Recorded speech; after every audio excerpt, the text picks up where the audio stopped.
G'day Rob, Trevor Vas from TalentTalks. How are you going? Good, Trevor. Always good to see you. Wonderful. Rob, you've been operating at MMG as the Recruitment Manager for how long? Almost 3 years now. Wonderful.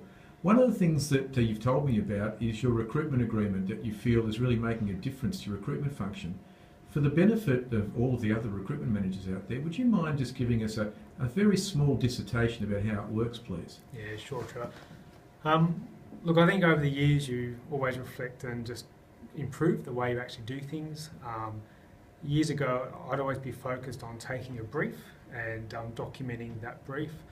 But over time, I thought it's actually not so much the brief, it's actually what comes out of the brief that matters most. So the way I've shifted my team is I don't mind how they take a brief these days. It can be formal, it can be informal. They can use a document, they can go off the cuff. But what I have mandated is the output of that brief, which I call the recruitment agreement.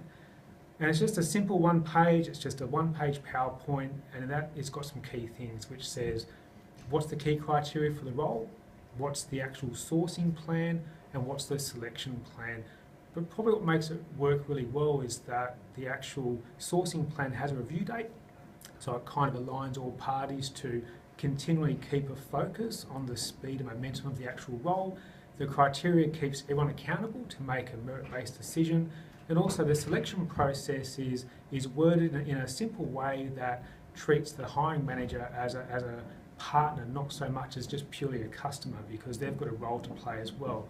So it's a very simple one-page document. It gives a benefit to all parties, and I think it's been one of the key things to actually improving the speed and the quality of our recruitment process here.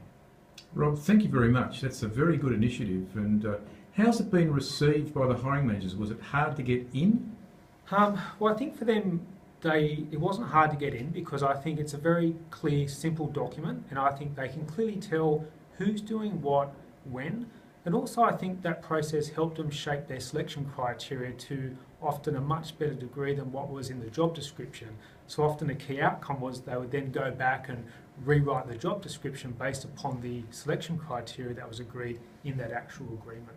Rob, thank you very much for your words of advice. Thanks, Trevor.